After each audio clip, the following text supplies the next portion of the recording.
नमस्कार दोस्तों, आप सभी का स्वागत है योगेन साहू ऑनलाइन क्लासेस में।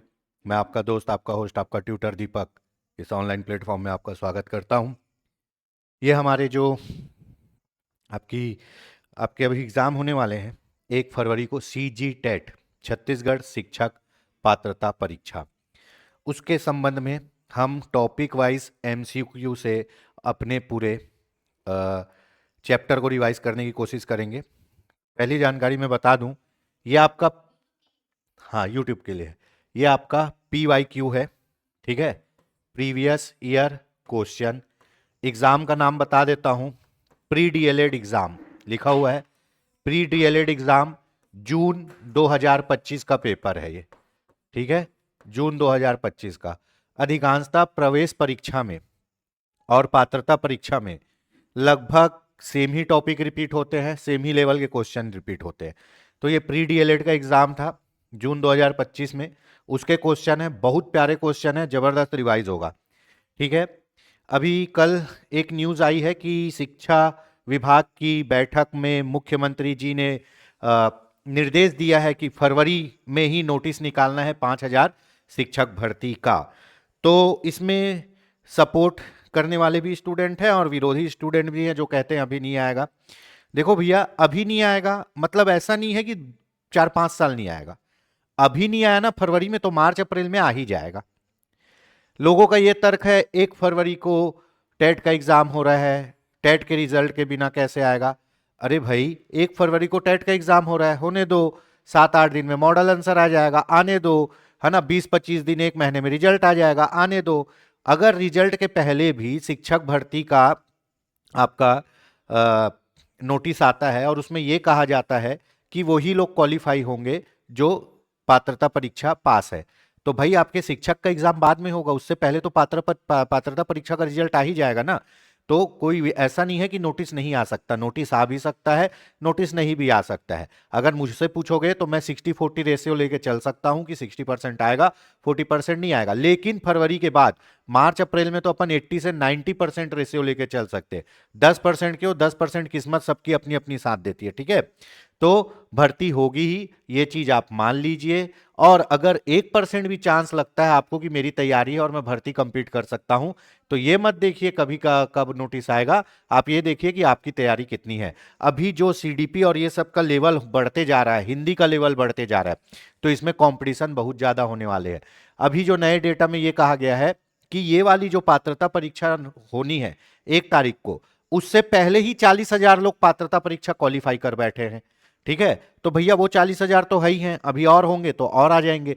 तो कंपटीशन टफ है ना। और हारा वही है जो लड़ा नहीं है। अगर आप बोलोगे कि 40,000 पहले बैठे हैं, मेरा क्या सिलेक्शन होगा, तो भैया अगर एक पोस्ट रहेगा और आप ही एक को लेना रहेगा और ये सोच रहेगी, तो वो एक पोस्ट में भी सिलेक्शन नहीं हो पाएगा, ठीक है। लड़ के लेना सीखो, लड़ के अपने हक को जीतना सीखो, ठीक है। तैयारी करिए, कहीं से भी करिए, डजेंट मैटर है, पर पढ़ाई जरूर करिए, ठीक है। ये हमारी बिल्कुल फ्री क्लास है यूट्यूब में, आप यहां से भी जुड़ के जितना हम करा रहे हैं उतना कर ही सकते हैं, अपने आप से भी पढ़ सकते हैं, जो फ्री लेक्चर है वो भी देख सकते हैं, ठीक है। या फिर हमसे जुड़ के तैयारी करना चाहते हैं तो आप उसके लिए भी संपर्क कर सकते हैं। हाँ, लेकिन मैं ये बता दूं कि ये 4,700-800 जो भर्तियां हैं, ये तो होगी ही होगी, और ये इसी सत्र में होगी, ये भी याद रख लीजिएगा, ठीक है। तो तैयारी करिए, अफवाहों से दूर रहिए, मस्त से पढ़िए और आगे बढ़िए। तो बता दिया, प्री डीएलएड का एग्जाम जून में हुआ था, उसी के PYQ हैं, 30 क्वेश्चन आपके सीडीपी के, 30 क्वेश्चन हिंदी के। अब बोलोगे सर हिंदी का 30 क्वेश्चन तो उसमें आया नहीं था, 10 ही आया था, लेकिन और भी एग्जाम हुए हैं, उससे मैंने हिंदी के क्वेश्चन बनाए हैं, ठीक है। तो ये पूरे प्रीवियस ईयर्स के ही क्वेश्चन है, चाहे हिंदी ले लो चाहे सीडीपी ले लो। चलो, बात कम काम ज्यादा, ठीक। पहला क्वेश्चन देख लेते हैं। निर्देश, निम्नलिखित कथन और कारण, ज्यादा समय नहीं। शिक्षा और मनोविज्ञान दोनों का संबंध व्यवहार से है। शिक्षा मानव व्यवहार में परिवर्तन कर उसे उत्तम बनाती है, ठीक है। आप बहुत सी परिभाषा पढ़े होंगे। गांधी जी बोलते हैं शिक्षा का अर्थ है मानव की आंतरिक शक्तियों को बाहर लाना, व्यवहार में परिवर्तन करना, ठीक है, उसको काबिल बनाना। स्वामी विवेकानंद भी यही कहते हैं। तो शिक्षा का संबंध व्यवहार से, और शिक्षा क्या करती पता है, व्यवहार में परिवर्तन लाती है, ठीक है। व्यवहारवादी कौन, JB वाटसन। मनोविज्ञान भी किसका अध्ययन है वर्तमान में, व्यवहार का अध्ययन है। कौन बोला? जेबी वॉटसन बोला। सबसे पहले बोले क्या? आत्मा का अध्ययन, फिर मन मस्तिष्क का अध्ययन, फिर चेतना का अध्ययन, फिर व्यवहार का अध्ययन। पूरा डिटेल में पढ़े हैं, दोनों का संबंध व्यवहार से है, एकदम करेक्ट बात है ना। धर्म और धाम के द्वारा जीवन में उन्नति की जाती है। तो देखो भैया, जो पढ़ा लिखा आदमी है वो शिक्षा को ही उन्नति का माध्यम मानता है, धर्म और धाम को नहीं मानता। ठीक है, मानसिक शांति के लिए, मानसिक सुरक्षा के लिए, कॉन्फिडेंस बनाने के लिए एक ऐसी वाइब्स, ऐसी ताकत की जरूरत है जो आपसे कनेक्ट हो, वो धर्म और धाम हो सकती है। तो ए सही है और आर गलत है। ए सही है और आर गलत है। ठीक है, बढ़िया चला, आगे बढ़ते हैं फटाक से। क्या है, बार बार बिजली की भी कटौती हो रही है, तो फटाफट पढ़ना है ताकि आपकी क्लास अधूरी ना रह जाए। ठीक है, और अधूरा काम शैतान का। चलो, शिक्षार्थी, शिक्षार्थी मतलब स्टूडेंट। शिक्षार्थी किसी अनुशासनात्मक वातावरण में कुछ खास तरीके के नियमों एवं सिद्धांतों के अनुरूप किसी सौ कौशल को सीखते हैं, वह शिक्षण कहलाता है। जब आपको नियम कानून और एकदम पर्टिकुलर पैरामीटर के अनुसार कुछ सीखना है तो वो शिक्षा कहलाती है औपचारिक शिक्षा। कौन सी? औपचारिक शिक्षा, जिसका सबसे बढ़िया उदाहरण है क्या? आपका स्कूल। और अनौपचारिक शिक्षा का उदाहरण है क्या? परिवार, है ना, मीडिया, ठीक है, समाज। यहां आप सीखते हो लेकिन नियम कानून से नहीं, नियम कानून से एक ही जगह सीखते हो, स्कूल, शैक्षणिक संस्था, इसीलिए बोलते हैं उसको औपचारिक शिक्षा। अगला क्वेश्चन देख लेते हैं, शिक्षा का मुख्य उद्देश्य क्या होना चाहिए? देखिए, शिक्षा का मुख्य उद्देश्य होता है आपको अच्छा बनाना, आपकी शक्तियों को बाहर निकालना, आपकी शक्तियों को आपके अनुसार ढाल के, ताकि आप उसको यूज कर सको। वर्तमान समय में शिक्षा का अर्थ, जब आप सीडीपी नहीं पढ़े रहोगे तो यही रहेगा कि शिक्षा का अर्थ है अच्छा नंबर लाना, रिजल्ट अच्छा होना, बस नौकरी पाना। नहीं, एक आदमी जो शिक्षित है, बहुत अच्छा ज्ञान रखता है, अपने आप को समाज में समायोजित कर चुका है और सामाजिक जीवन काफी अच्छे से जी रहा है, लेकिन वो किसी बड़ी नौकरी में नहीं है, तो भी उसको शिक्षित माना जाएगा। बिल्कुल, क्यों? क्योंकि आपको अच्छे से रखना ही शिक्षा का मुख्य उद्देश्य होता है। परीक्षा में उत्तीर्ण होने के लिए छात्रों को तैयार करना, यह सब निगेटिव है जी। कंपटीशन, स्टैंडर्ड, घुटना टेकाना, मारना पीटना, ये सीडीपी के लिए निगेटिव वर्ड है, इसको आंख देखते ही काट देना है। बिल्कुल गलत। छात्रों को अच्छे नोट्स लिखवाना, ये तो रटंत विद्या में आ गया, बिल्कुल गलत।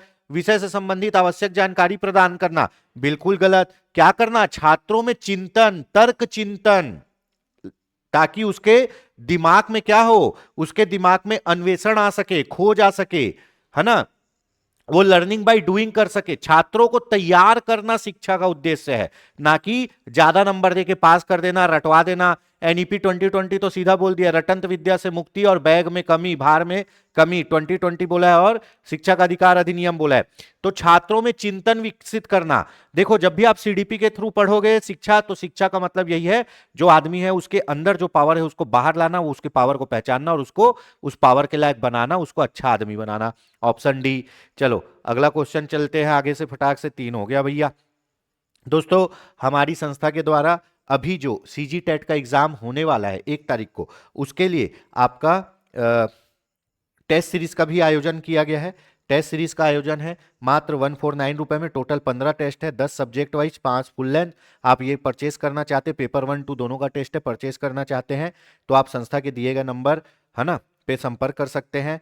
कोर्स भी हमारे यहाँ सीजी टेट सी टेट का दोनों है। और दोस्तों, शिक्षक भर्ती का कोर्स भी चल रहा है, क्योंकि बहुत जल्दी शिक्षक भर्ती आने वाली है। कोर्स लंबा है, चूंकि नंबरों की संख्या कम है, क्वेश्चनों की संख्या कम है, तो कंपटीशन बहुत ज्यादा होने वाला है। आप देखिए, जब 150 नंबर का पेपर होता था 110 नंबर का टप जाता था, अब 100 नंबर का पेपर हो रहा है तो 82 83 नंबर टॉप का जा रहा है, 80 82 में सिलेक्शन खत्म हो जा रहा है। नंबरों की संख्या, क्वेश्चनों की संख्या कम होगी, कंपटीशन बढ़ेगा, और कंपटीशन बढ़ेगा तो आप योगेन साहू ऑनलाइन क्लासेस के साथ जुड़ के तैयारी बिल्कुल करिए, तैयारी को पुख्ता करिए और सिलेक्शन लीजिए। अभी बहुत से स्टूडेंट्स के मैसेज आते हैं जो अभी कांस्टेबल में सेलेक्ट हुए हैं, है ना, तो उनमें आप भी अपना नाम जुड़वा सकते हैं अपनी एक सक्सेस स्टोरी में। तो दोस्तों, किसी भी प्रकार की अगर आपको कोर्स के बारे में जानकारी चाहिए तो संस्था के नंबर, दिए गए नंबर क्या 8770123687 पर संपर्क कर सकते हैं। चलो, अगला क्वेश्चन, सीखने की अनुक्रिया करने के बाद बालक को पुनर्बलन प्राप्त होता है। पुनर्बलन का सीखने पर संतोषजनक प्रभाव पड़ता है। पुनर्बलन मतलब रीइंफोर्समेंट, ठीक है। अब ये काम कैसे करता है? ये उत्तेजक का काम करता है, जो आपको चीजों को सीखने और करने में सहायता कर, ठीक प्रदान करता है। सीखने की अनुक्रिया करने के बाद पुनर्बलन प्राप्त होता है। आप किसी चीज को सीख जाओगे, आप किसी चीज को सीख जाओगे तो आपके अंदर कॉन्फिडेंस आएगा ना कि वो चीज को करना है। हाँ, तो पुनर्बलन मिल रहा है, तो ये सही है। दूसरा, पुनर्बलन का सीखने पर संतोषजनक प्रभाव पड़ता है। बिल्कुल सही। अगर आप सीखे हो, पुनर्बलन के द्वारा सीखे हो, तो आपको अच्छा लगेगा, हाँ भाई मैं सीख गया, अब मैं इसको और करूंगा। तो क्या है, कथन और कारण दोनों सही है और सही व्याख्या भी करता है। ठीक है। कार्यस्थल में, कार्यस्थल में क्वेश्चन का लेवल देखिए भाई, कार्यस्थल में किसी नई परिस्थिति के अनुकूल ढलने का पहला कदम क्या होना चाहिए? कार्यस्थल में किसी नई परिस्थिति के अनुकूल ढलने का पहला कदम क्या होना चाहिए? आपको सीडीपी में केवल बच्चों का नहीं पढ़ना है, खुद के बारे में भी पढ़ना है कि आप बच्चों को कैसे पढ़ाओगे। ठीक है, तो कार्यस्थल में ढलने में, ठीक है, चलो एलिमिनेशन मेथड लगा दो, है ना। क्या? नई स्थिति का मूल्यांकन करना और चुनौतियों को समझना, फीडबैक मांगना और अपने दृष्टिकोण को लगातार समायोजित करना, बदलाव से निपटने के लिए योजना बनाना, सकारात्मक दृष्टिकोण के साथ बदलाव को स्वीकार करना। तो इसमें पहला कदम, ये देखो पहला कदम बोल दिया, अब सीक्वेंस जमाना है। तो भैया पहला कदम यही होगा कि जो बदलाव हुआ है ना, उसको वहां पे एडजस्ट करो और उसके साथ समायोजित करो। ठीक है। अब अभी लाइट गोल हो रही है, मैं बता रहा हूं, तो लाइट गोल हो जाएगी तो मैं क्या करूंगा, पहले इस लाइट गोल को तुरंत एक्सेप्ट करूंगा। एक्सेप्ट करने के बाद क्या करूंगा, योजना बनाऊंगा। योजना बनाने के बाद क्या करूंगा, मूल्यांकन करूंगा। तो पहला क्या काम है, आप एक्सेप्ट करो, सकारात्मक दृष्टिकोण के साथ बदलाव को सबसे पहले एक्सेप्ट करो, क्योंकि योजना पहले बनाओगे तो कोई काम का ही नहीं है। पहले एक्सेप्ट कर लो, फिर योजना बना लो। ठीक है। ये क्वेश्चन रिपीटेड है, पहले भी पढ़े थे, नहीं ये नहीं है, दूसरा है। छात्र केंद्रित कक्षा खाली स्थान के लिए होती है। ठीक है, छात्र केंद्रित कक्षा। ठीक है, छात्र केंद्रित कक्षा, पूरी कक्षा को सम्मिलित करना, है ना। ये आपका क्या हो सकता है, समायोजन, समावेशी, चलो इसको समावेशी मान लेते हो। पूर्व ज्ञान का विस्मरण, ठीक है। शिक्षा उन्मुख व्याख्यान को कम करना, ये भी सही है। अब मल्टीपल आंसर दिख रहे हैं, तो इसका सबसे बेस्ट एग्जांपल क्या हो गया, व्यक्तिगत अंतर्भेद को कम करना। क्यों? क्योंकि प्रत्येक छात्र क्या है, यूनिक है, और उसके यूनिकता का क्या करना है, सम्मान करना है ना। तो भैया हर छात्र को आपको सम्मान करना है और उनके बीच जो डिफरेंस क्रिएट हो रहे हैं उसको कम करना है, ताकि सभी छात्र एक साथ रह सके, पढ़ सके। छात्र केंद्रित कक्षा का यही उद्देश्य होना चाहिए। सबसे बेस्ट आंसर यही लिया है आंसर। ठीक है, चलिए। आंतरिक अभिप्रेरणा व्यक्ति को भीतर से प्रेरणा प्रदान करती है। आंतरिक अभिप्रेरणा में कौन से चीज संबंध नहीं है? आंतरिक अभिप्रेरणा वो, देखो दो अभिप्रेरणा होती है, एक होती है बाहरी, एक आंतरिक। सबसे बेस्ट होती है आंतरिक। आंतरिक अभिप्रेरणा जिंदगी भर रहेगी। बाहरी अभिप्रेरणा लालच के कारण रहती है। अगर कोई मेरे को बोला कि भैया पास हो जाओ मैं घड़ी दूंगा, तो मैं उस घड़ी के लालच में कर रहा हूं, और मेरे को घड़ी नहीं मिलेगी ना तो मैं काम करना छोड़ दूंगा। लेकिन आंतरिक अभिप्रेरणा स्वयं अपने आप को क्या करती है, उत्तेजित करती है, स्वयं से जागृत होती है और चलते रहती है। उसमें आदमी डीमोरलाइज नहीं होता, खुद से अपने आप को मोटिवेट करते रहता है। जितने भी बड़े बड़े महापुरुष हुए वो सब आंतरिक अभिप्रेरणा के कारण ही हो पाए हैं। तो आंतरिक अभिप्रेरणा ज्यादा अच्छी है बाह्य अभिप्रेरणा से। बाह्य अभिप्रेरणा लालच, ठीक है। तो आंतरिक अभिप्रेरणा में क्या नहीं है ना। आंतरिक अभिप्रेरणा में आदमी चिंता करता है भैया कि मैं कैसे करूं, कैसे करूं, कैसे मोटिवेट करूं, अपने आप को बढ़ूं, है ना। उसके बाद उपलब्धियों की आवश्यकता होती है। जब तक आप उपलब्धि हासिल नहीं करोगे तो कैसे मोटिवेट होगे। उसके बाद आपका एक क्या होना चाहिए, आकांक्षा का स्तर होना चाहिए कि मेरे को ये चाहिए और इसके लिए मेरे को काम करना पड़ेगा। जैसे अब हम आंतरिक रूप से मोटिवेट है, भैया जॉब चाहिए, घर वाले बोले पढ़ो या ना पढ़ो, हम पढ़ते हैं। क्यों पढ़ते हैं? क्योंकि पता है भैया अगर मैं नहीं पढ़ूंगा तो पूरी जिंदगी खराब हो जाएगी। तो आप अंदर से मोटिवेट हो, आपको किसी को बोलने की जरूरत नहीं है। घर वाले कब बोलते हैं पढ़ने, जब स्कूल में रहते हैं उस समय घर वाले डंडी मार मार के पढ़ाते हैं, वो है बाह्य अभिप्रेरणा। लेकिन जब आपको अपनी जिंदगी बनानी है, आपका समवन स्पेशल आपको ना छोड़ के जाए, इसके लिए काम करना है, तो आप ऑलरेडी आंतरिक रूप से मोटिवेट हो कि मेरे को चाहिए चाहिए, और आप पढ़ोगे तो उसके लिए चिंता करोगे, उसके लिए आपको अचीवमेंट भी चाहिए और उसके लिए आकांक्षा भी चाहिए। प्रशंसा किस में होती है पता है? बाह्य अभिप्रेरणा में। प्रशंसा किस में होती है? बाह्य अभिप्रेरणा में। बाह्य अभिप्रेरणा में प्रशंसा होगी ना तभी आप काम करोगे, और प्रशंसा नहीं होगी तो नहीं करोगे। मतलब आप प्रशंसा के लालच में काम कर रहे हो, मतलब आप प्रशंसा के लालच में काम कर रहे हो। ऑप्शन होगा ऑप्शन डी।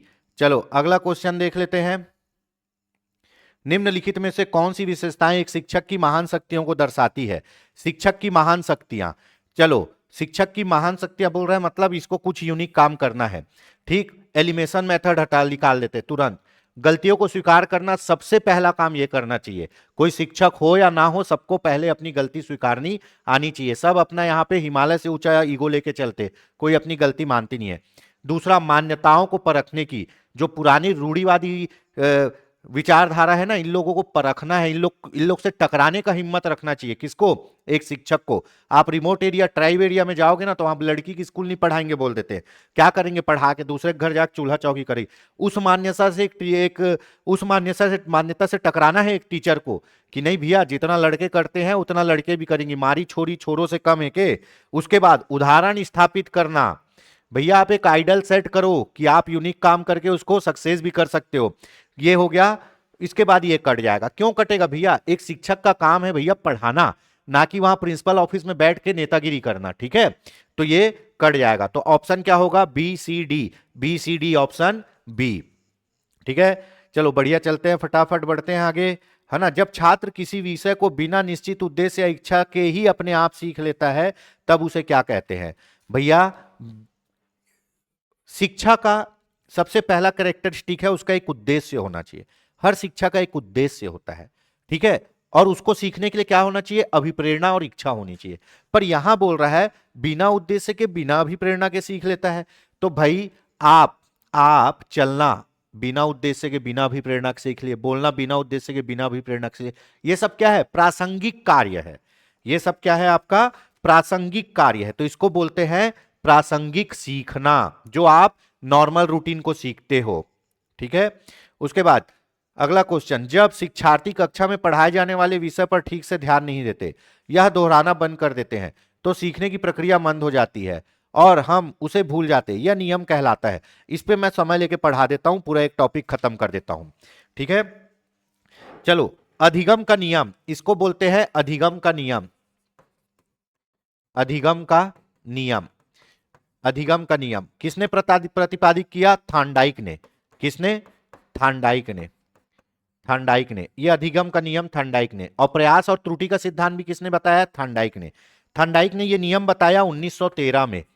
1913 में इनकी पुस्तक थी शिक्षा मनोविज्ञान में बताया है। किसमें बताया गया है? शिक्षा मनोविज्ञान में, है ना। पुस्तक का नाम भी इंपॉर्टेंट है भैया, है ना, पर याद रखना है। अधिगम के नियम से क्वेश्चन आया है। अधिगम का नियम थार्नडाइक 1913 शिक्षा मनोविज्ञान। इन्होंने अधिगम का 3 नियम बताया है। कितना नियम बताया है?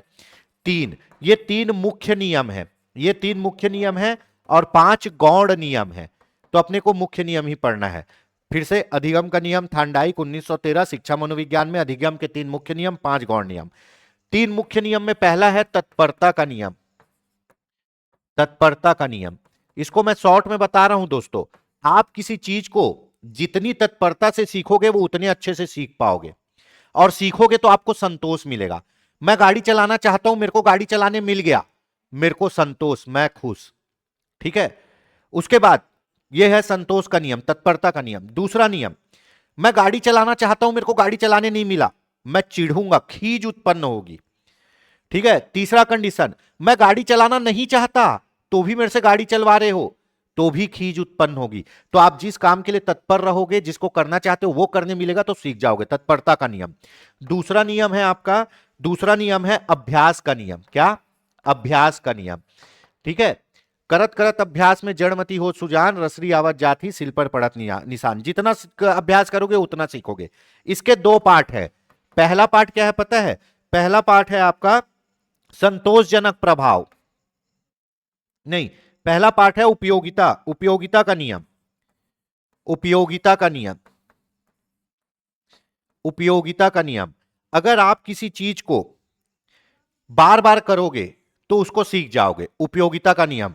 दूसरा नियम है अभ्यास का नियम। इसके 2 पार्ट है, एक उपयोगिता का नियम है और दूसरा है अनुप्रयोग का नियम। तो उपयोगिता का नियम बोलता है आप किसी चीज को जब तक बार बार करोगे सीख जाओगे। अनुप्रयोग का नियम क्या बोलता है? कि जैसे ही आप वो चीज को दोहराना बंद करोगे उसको भूल भी जाओगे, है ना।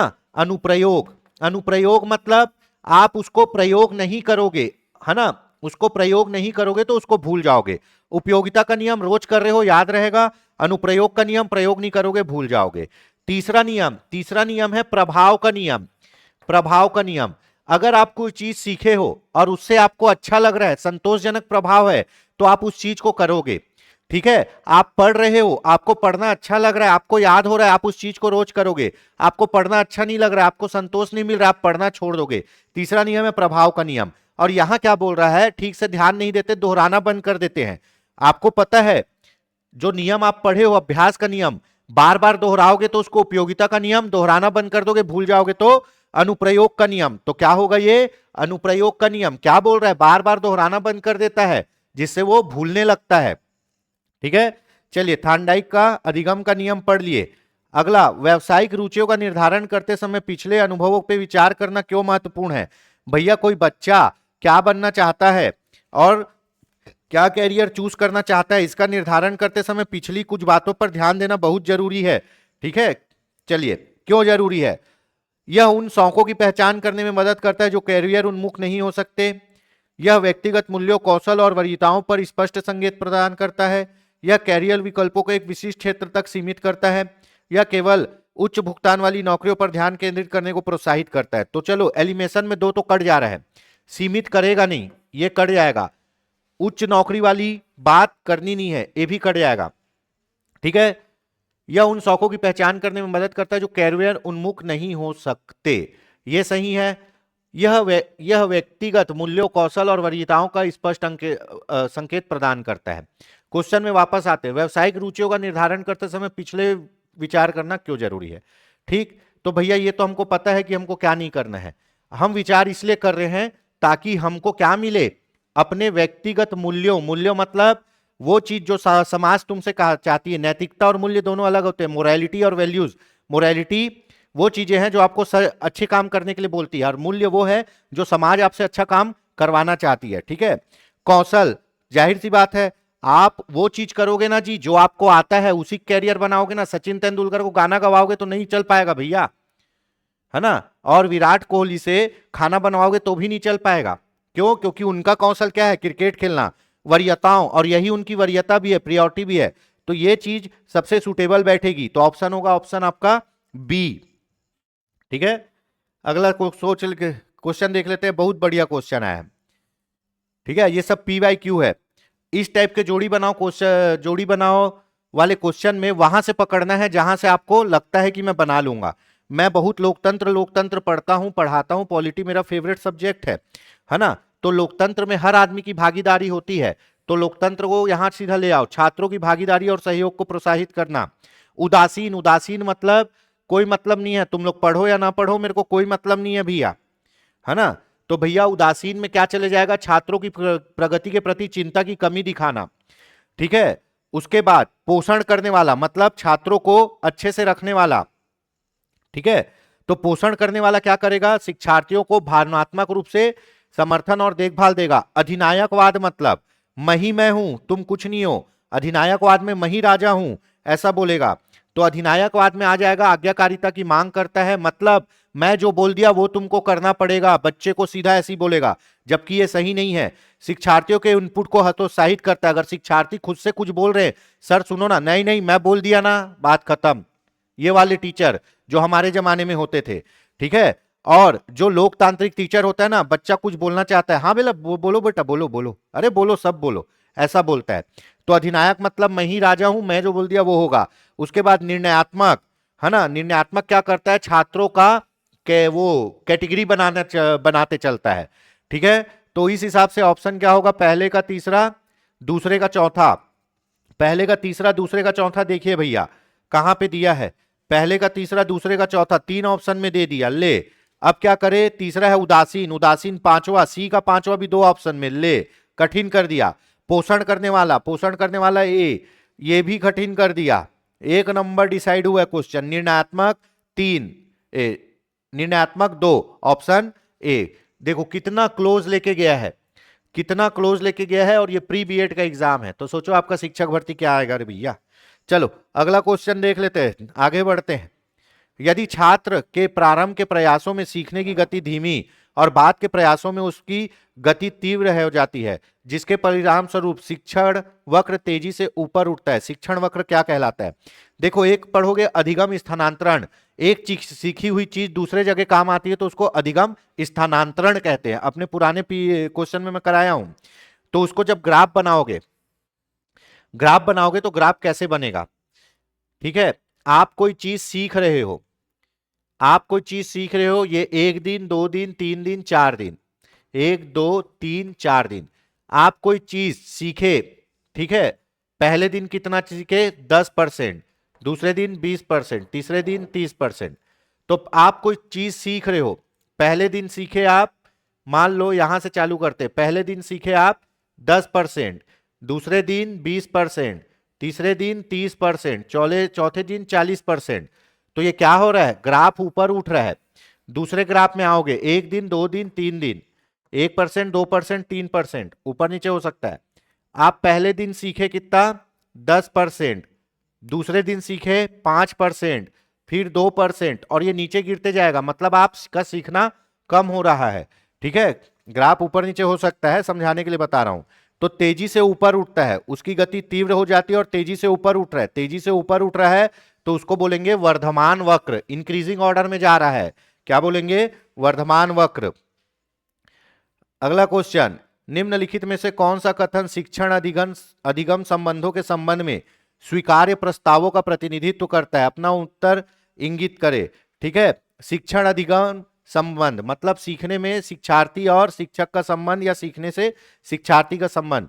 जब छात्र किसी परीक्षा में असफल होते तो शिक्षक असफल होता है, बहुत बड़ी बात है। याद रखना, केवल छात्र फेल नहीं होता भैया, टीचर भी फेल है, और टीचर के पढ़ाने के तरीके भी फेल हो जाते हैं। तो छात्र की प्रगति, शिक्षक और शिक्षा मनोविज्ञान और पेडागोजी की प्रगति, छात्र का फेल होना, शिक्षक का फेल होना, शिक्षा मनोविज्ञान का फेल होना और पेडागोजी का भी फेल होना। ठीक है, तो पहला तो सही है, प्रत्येक शिक्षण का उद्देश्य अधिगम सुनिश्चित करना होना चाहिए। क्या ये सही है? प्रत्येक शिक्षण का उद्देश्य अधिगम सुनिश्चित करना होना चाहिए, बिल्कुल सही है भैया। शिक्षण के द्वारा आपको क्या सिखाते? अधिगम। ठीक है, अधिगम के बिना शिक्षण हो सकता है? अधिगम के बिना शिक्षण हो सकता है? नहीं हो सकता। जब तक कुछ सीखोगे नहीं तो शिक्षा क्या मतलब? शिक्षण के बिना अधिगम नहीं हो सकता। यह गलत है, यह सही होना चाहिए, यह मतलब गलत दे दिया है यहां पे। शिक्षण के बिना भी अधिगम हो सकता है। घर में आपको शिक्षण नहीं दिया जाता, लेकिन अधिगम वहां होता है आपका, आप सीखते हो। ठीक है, एक शिक्षक पढ़ाता है लेकिन सीखता भी है, बहुत सही। रटंत विद्या निगेटिव तुरंत काट दो। तो इसमें सही क्या क्या है? इसमें सही है आपका 1 2 और 4 सही है, 1 2 और 5 सही है, 4 भी गलत है, 1 2 और 5 सही है। याद रखना, अधिगम के बिना। हेलो, हाँ कोचिंग में हो। ठीक है, जब छात्र किसी परीक्षा में असफल होते तो शिक्षक असफल होता ही है। प्रत्येक शिक्षण का उद्देश्य क्या है? अधिगम करना है, बिल्कुल सही। शिक्षण एक उद्देश्य परक प्रक्रिया है। अधिगम के बिना शिक्षण हो सकता है? नहीं हो सकता, है ना। यहां बोल रहा है हो सकता है, नहीं हो सकता भैया, गलत लिखा हुआ है। शिक्षण के बिना अधिगम नहीं हो सकता, यह भी गलत लिखा है। शिक्षण के बिना अधिगम हो सकता है, कोई जरूरी नहीं है कि आपको स्कूल जाके ही सीखो, कहीं भी सीख सकते हो। एक शिक्षक पढ़ता है लेकिन सीखता भी है, बिल्कुल सही है। रटाना तो बिल्कुल नहीं है। तो ऑप्शन कौन सा फिट बैठ रहा है? ठीक है, ऑप्शन कौन सा फिट बैठ रहा है? 1 2 और 5, 1 2 और 5। ठीक है, तो 1 और 2 वाला कौन सा है? ये और ये तो कट गया, ये और ये कट गया। 1 2 वाला एक ये भी है, 1 2 वाला एक ये भी है। ठीक है, तो 1 2 3 4 इसमें 2 गलत दिया है, 1 2 5 6 इसमें एक गलत दिया है। ऑप्शन लिया था आपका क्या? Option B. ऑप्शन क्या लिया था? Option B. लेकिन मैंने आपको बता दिया क्या हो सकता है क्या नहीं हो सकता। ठीक है, तीन तो जा ही नहीं, तीन तो जाएगा ही नहीं, अधिगम के बिना शिक्षण कैसे होगा जी? बच्चा सीखेगा ही नहीं तो कैसे होगा? ठीक है, चलिए। अधिगम स्थानांतरण के उद्देश्य की प्राप्ति में शिक्षक की भूमिका महत्वपूर्ण होती है। अधिगम स्थानांतरण को प्रभावित करने वाले कारकों को क्रमबद्ध करिए। कौन सा कारक पहले प्रभावित करेगा, कौन सा कारक बाद में प्रभावित करेगा? ठीक है, तो चलिए।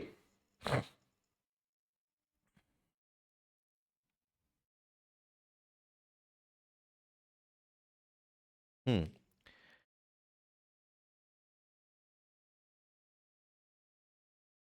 स्थानांतरण को प्रभावित करने वाले कारक। चलो, अर्जित ज्ञान का विशिष्ट परिस्थिति में प्रयोग, समझदारी, सामान्यीकरण, विषयों की समानता, अध्ययन की विधियां। ठीक है, तो सबसे ज्यादा प्रभावित क्या करेगा? सबसे ज्यादा प्रभावित करेगा आपका सामान्यीकरण। सामान्यीकरण मतलब क्या होता है पता है? जो चीज यहां सीखे हो वही चीज तुम वहां भी सीख रहे हो, वहां भी यूज आएगा। सामान्यीकरण मतलब जर्नलाइजेशन। जो चीज यहां पे उपयोग हो रही है वही चीज वहां भी उपयोग होने लगेगी, तो उस चीज का सामान्यीकरण कहा जाएगा। ठीक है, तो सबसे पहला सी बड़ा है ए से। ए क्या है? अर्जित ज्ञान का विभिन्न परिस्थिति में प्रयोग। ए बड़ा है बी से, समझदारी से। बी बड़ा है डी से, विषयों की समानता। और डी बड़ा है ई से, अध्ययन की विधियां। तो इसके हिसाब से आंसर होगा ऑप्शन बी। जो सबसे क्रमबद्ध करिए तो सबसे पहले जो छोटा रखोगे तो सबसे पहले छोटे में आ जाएगा ई, अध्ययन की विधियां। अध्ययन की विधियां सबसे कम प्रभावित करेगी, उससे ज्यादा प्रभावित करेगी आपकी समझदारी, उस नहीं, उससे ज्यादा पड़ेगी विषयों की समानता। विषयों की समानता के बाद समझदारी, समझदारी के बाद अर्जित ज्ञान, और उसके बाद सामान्यीकरण। कुल मिला के आप जो चीज यहां सीखे हो और उसका वहां पे सामान्यीकरण कर ही नहीं पाओगे तो आपका स्थानांतरण कभी नहीं होगा। इसलिए सबसे टॉप मोस्ट में रहेगा सामान्यीकरण, ऑप्शन बी। ठीक है, इस टाइप के क्वेश्चन में थोड़ा सा दिमाग लगा के बनाना पड़ता है। भैया एक चीज याद रखना, अध्ययन की विधियां, ठीक है, अध्ययन की विधियां अधिगम स्थानांतरण में उतना मैटर नहीं करती। क्यों? क्योंकि आप सीख गए, चाहे इस विधि से सीखे चाहे उस विधि से सीखे, सीख गए।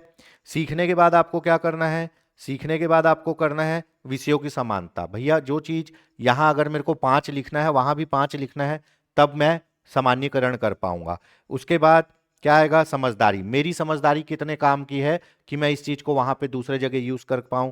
उसके बाद क्या आएगा? अर्जित ज्ञान का प्रयोग। जो मेरे पास ज्ञान है उसको विभिन्न परिस्थिति में प्रयोग करूं और एक ही ज्ञान को चलाते रहूं, ये सामान्यीकरण।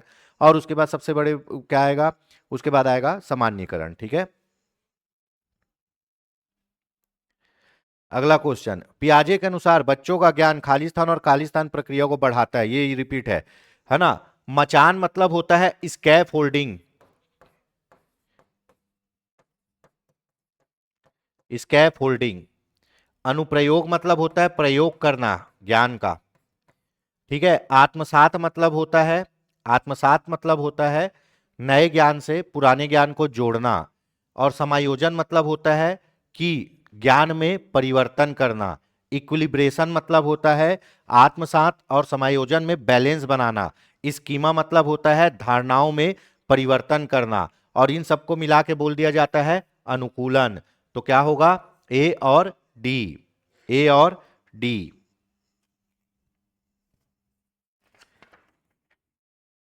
ठीक, अगला क्वेश्चन देख लेते हैं।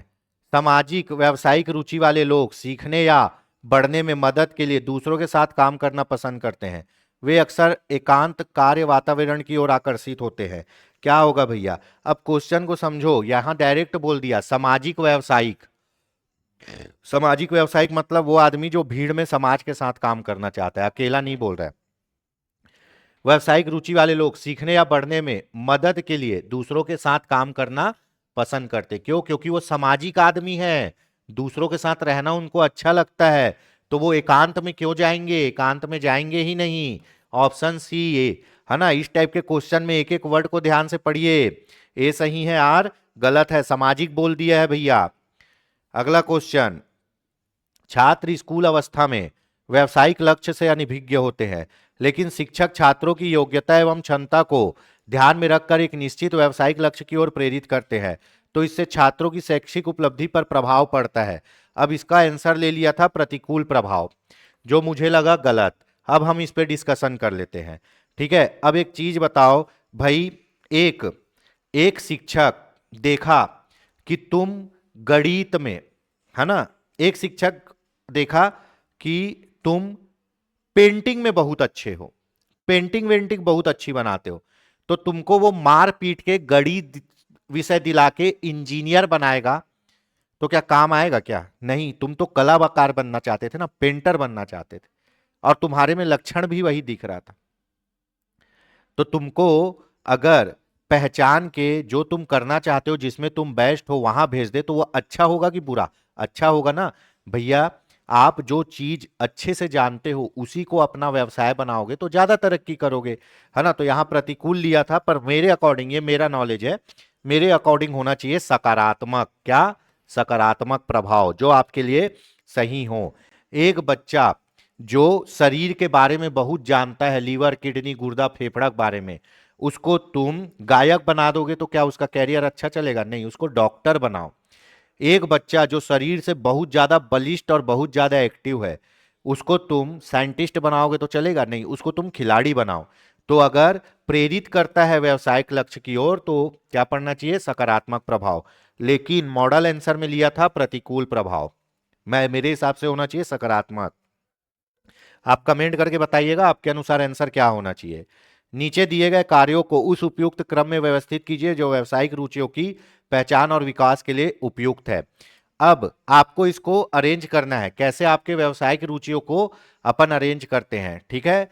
सबसे पहले कुछ भी काम करने से पहले आप ये देखो कि आपके पास है क्या, आपके शरीर में ताकत कितनी है, आप कितना काम कर सकते हो।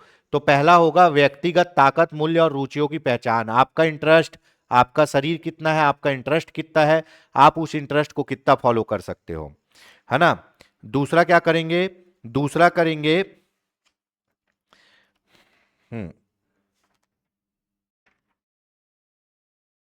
ठीक।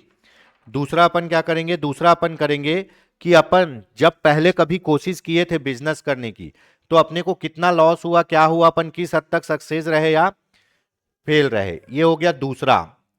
तीसरा, ठीक है, तीसरे में क्या होगा? विभिन्न कैरियर विकल्पों का अनुभव और शोध करना, ये होगा तीसरा। अब कैरियर विकल्पों का अनुभव और शोध कर लिए तो क्या करोगे? अब आप पेशेवर की सलाह लोगे। क्या करोगे? पेशेवर की सलाह लोगे। चौथा, पेशेवर की सलाह लेने के बाद यहां डायरेक्ट बोल दिया कि अब चुन लिए हो आप फील्ड, तो ये सबसे लास्ट में आएगा। चुने हुए व्यावसायिक क्षेत्र के लिए आवश्यक शिक्षा या कौशल प्राप्त करना, उसके बाद उस काम को करना, है ना। तो भैया अगर आप किसी चीज में अपना कैरियर बनाना चाहते हो तो सबसे पहले देखो आप में कितनी कैपेबिलिटी है, कितना आपके पास पैसा है, क्या आप कर सकते हो। कर लिए। दूसरा ये देखना कि अगर आप पहले कभी कुछ किए थे तो उसका क्या रिजल्ट आया, वो भी पता चल गया। उसके बाद आप क्या करोगे? उसके बाद आप बहुत से ऑप्शन में से खोजोगे कि अब आप क्या कर सकते हो जो अच्छा हो।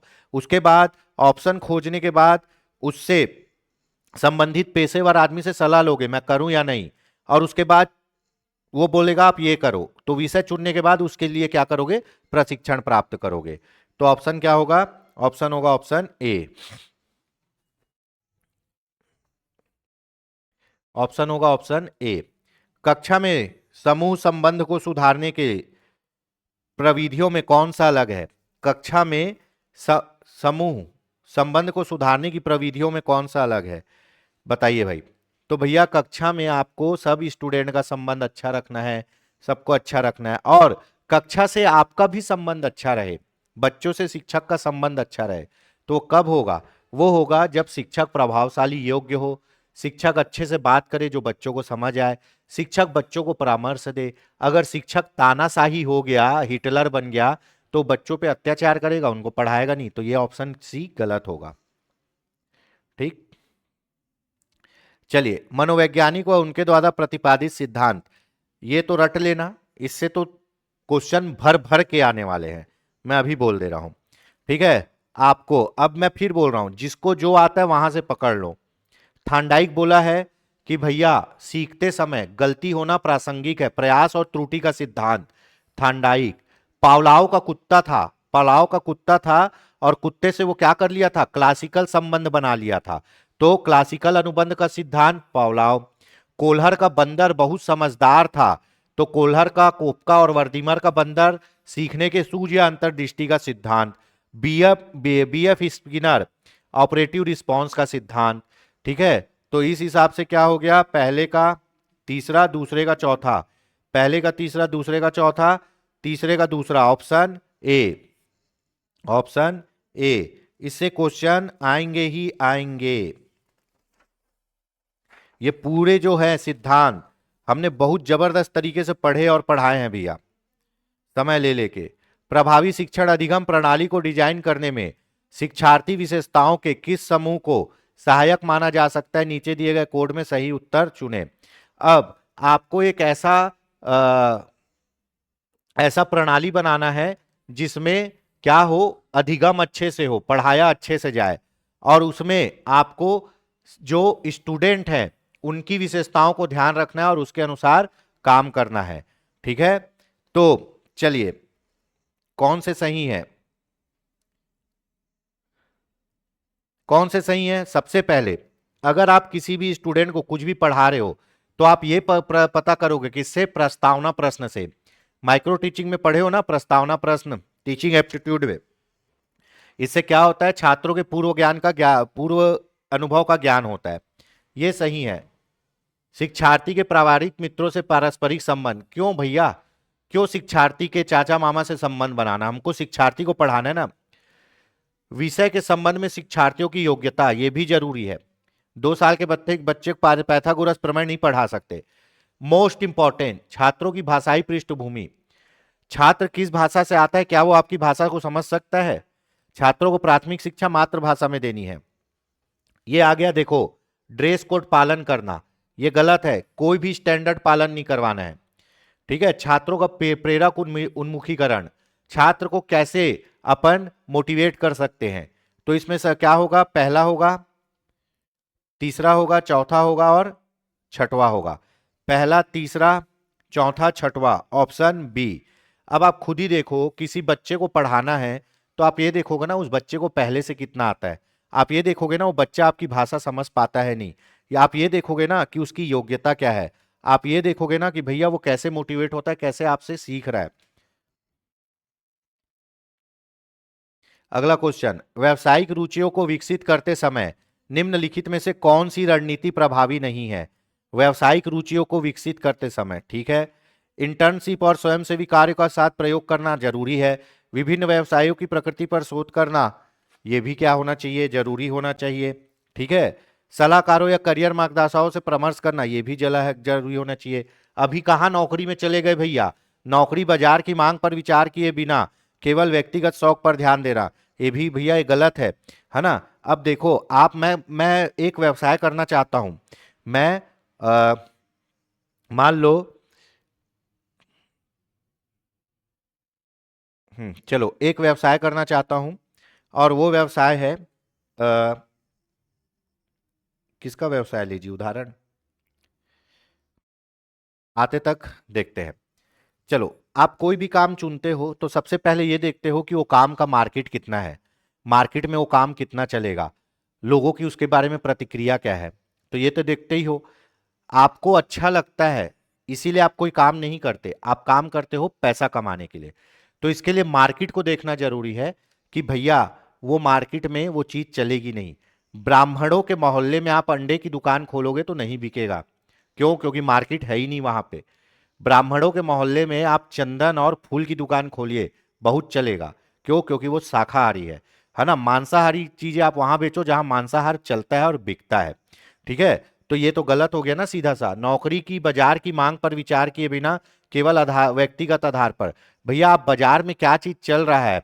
एक समय में बाजार में बी बहुत चलता था, छत्तीसगढ़ में इतने बी कॉलेज हुए, हर आदमी बी कर लिया, फिर कॉलेज भी बंद हो गए।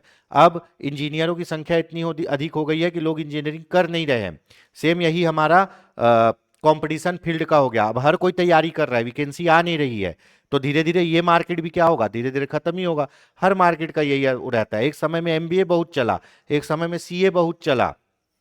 ठीक है, तो ये आपको ध्यान देना है, ऑप्शन सी। जब शिक्षार्थी किसी पाठ को इसलिए सीखता है क्योंकि उसमें उसकी अभिरुचि है तथा उस पाठ से सीखने में उसे खुशी मिलती है, इसका मुख्य कारण क्या है?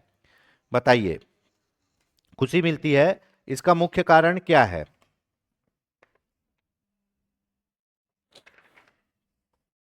ठीक, चलो आंतरिक अभिप्रेरणा, देखो सीधा बोल रहा है, किसी पाठ को इसलिए सीखता है क्योंकि उसमें उसकी अभिरुचि है और उसको वो अच्छा लगता है, और उसको वो अच्छा लगता है।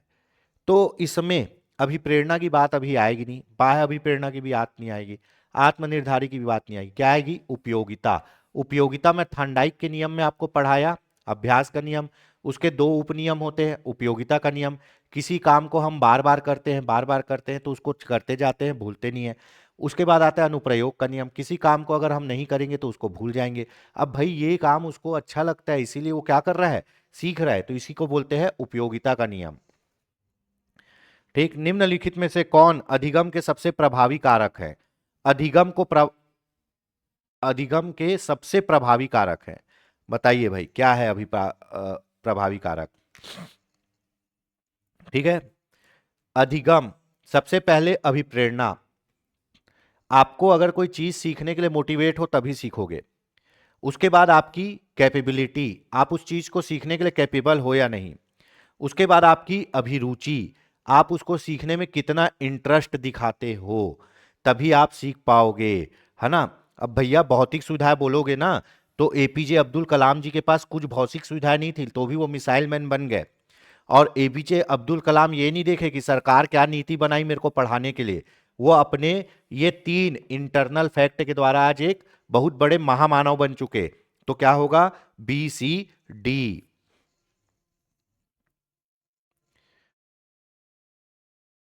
चलिए, थांडाइक के सीखने के मुख्य नियमों में कौन सा संबंधित नहीं है? थांडाइक के सीखने के 3 मुख्य नियम होते हैं। पहला होता है तत्परता का नियम, दूसरा होता है क्या, अभ्यास का नियम, तीसरा होता है प्रभाव का नियम। प्रभाव का नियम, तत्परता का, जितना आप तत्पर रहोगे उतना सीखोगे। अभ्यास का, चीजों को करते रहोगे तो याद रहेगा, छोड़ोगे तो भूल जाओगे। प्रभाव का नियम, किसी चीज को करने से आपको संतोष मिलता है तो उसको और करोगे, नहीं मिलता तो उसको नहीं करोगे। यहां तत्परता का नियम भी दे दिया, प्रभाव का नियम भी दे दिया, है ना। परंतु थंडाइक के 3 प्रमुख नियमों में पहला तत्परता का है, तो इसीलिए ऑप्शन वहां लिया गया था तत्परता का नियम। ठीक है, तीसरा नियम है प्रभाव का नियम। टोटल 8 नियम है, जिसमें 3 प्रमुख 5 गौण है। 3 प्रमुख में भी पहला है तत्परता। ठीक है, चलिए अगला क्वेश्चन, सिद्धांत और सिद्धांतकार विवरण, ये सब पूछा गया क्वेश्चन है भैया, देख लेते हैं। हॉलैंड का कैरियर विकल्प का सिद्धांत, हॉलैंड का कैरियर विकल्प का सिद्धांत, ठीक है, क्या होगा इसका, देख लेते हैं। हॉलैंड का कैरियर विकल्प का सिद्धांत व्यक्ति व्यक्ति प्रकार कार्य वातावरण से मेल खाता है। कैरियर विकल्प का सिद्धांत, हॉलैंड भाई साहब बोलते हैं जो व्यक्ति का व्यवहार जैसा रहेगा वो वैसा ही कैरियर चुनता है। 6 टाइप के व्यवहार बताए हैं, इसको अभी आगे पढ़ेंगे, है ना। तो जैसा व्यक्तित्व का प्रकार रहेगा वैसा ही कार्य चुनेगा। दूसरा है कैरियर विकास का जीवन काल सिद्धांत। कैरियर विकास के जीवन काल सिद्धांत होगा क्या, चरणों और जीवन भूमिकाओं के माध्यम से कैरियर। ठीक है, तीसरा एनी रो का सिद्धांत। एनी रो का सिद्धांत क्या होगा आपका, बचपन और माता पिता के संबंधों से प्रभावित होकर कैरियर चुनना, है ना। कार्य समायोजन का सिद्धांत, कार्य समायोजन का सिद्धांत क्या होगा, संतुष्टि और संतुष्टि के आधार पर कार्य का समायोजन, है ना। क्रुम्बोल्ट्स का सामाजिक अधिगम सिद्धांत, ठीक, इसमें क्या होगा, सीखने और अनुभव को प्राथमिकता देना। ठीक है, तो ऑप्शन इस हिसाब से क्या होगा, ऑप्शन ए हो जाएगा। ये सिद्धांत आपको सबको अलग अलग पढ़ना पड़ेगा। पावलाव द्वारा कुत्ते पर किए गए प्रयोग, सहज संबंध, क्लासिकल कंडीशनिंग सिद्धांत को क्रमबद्ध करिए। ठीक है, पावलाव के बारे में मैं बता दूं, 1904 में इनको नोबेल पुरस्कार मिला है ना। 1904 में नोबेल पुरस्कार मिला है पाचन क्रिया पर रिसर्च करने के लिए। किसके लिए, पाचन क्रिया पर रिसर्च करने के लिए। पावलाव क्या थे, एक शिक्षा शास्त्री थे, शरीर शास्त्री थे। क्या थे, एक शरीर शास्त्री, डॉक्टर थे ये। ठीक है, पावलाव। ठीक, अब पावलाव के सिद्धांत को बोलते हैं क्लासिकल कंडीशनिंग का सिद्धांत। अनकंडीशनल स्टिमुलेस, अनकंडीशनल रिस्पॉन्स, ठीक है, कंडीशनल स्टिमुलेस, अनकंडीशनल रिस्पॉन्स, ठीक है। उसके बाद कंडीशनल स्टिमुलेस, नो रिस्पॉन्स, पढ़े हैं 3 चरण। पावलाव भाई साहब देखते हैं कि एक कुत्ता है जो भूखा है, वो भोजन को देख के लार टपकाता है। मतलब भोजन क्या है? स्टिमुलस है और लार है रिस्पॉन्स। पावलोव भाई साहब चूंकि शिक्षा शास्त्री थे, कुत्ते पर रिसर्च करते हैं। वो कुत्ते को सबसे पहले घंटी बजाते हैं, फिर 4 सेकंड बाद भोजन देते हैं, फिर घंटी बजाते हैं, फिर भोजन देते हैं। ठीक है। उसके बाद कुत्ते को क्या करते हैं? घंटी बजाते हैं।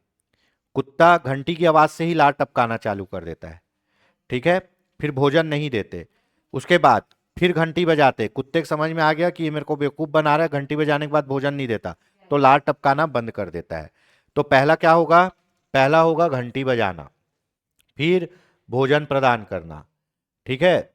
फिर सी ए, हाँ, घंटी बजाना, फिर भोजन प्रदान करना, फिर घंटी बजाना और भोजन ना प्रदान करना। ठीक है। ए सॉरी, उसके बाद बिना भोजन के लार टपकाना, फिर घंटी बजाना और भोजन ना प्रदान करना। सबसे आखिरी में वो घंटी बजा के खाना नहीं देता, तो धीरे धीरे कुत्ता लार टपकाना भी बंद कर देता है। इस हिसाब से ऑप्शन क्या होगा? C A B D. C A B D. C A B D, है ना। ये सब सीखने के नियम है भैया। जॉन हॉलैंड का सिद्धांत क्या था? देखो मैं बता दूं, जॉन हॉलैंड का सिद्धांत था, इसको मैं डिटेल में बता दे रहा हूं, एक दो बार क्वेश्चन देखा हूं तो बता ही देता हूं। जॉन हॉलैंड का सिद्धांत था, व्यक्ति वही कैरियर चुनता है जैसा उसका व्यक्तित्व होता है। व्यक्ति वही कैरियर चुनता है जैसा उसका व्यक्तित्व होता है। ठीक है। तो व्यक्तित्व कितने प्रकार के बताए जॉन हॉलैंड ने? 6 प्रकार के। ठीक है। व्यक्तित्व कितने प्रकार के बताए हैं? 6 प्रकार के।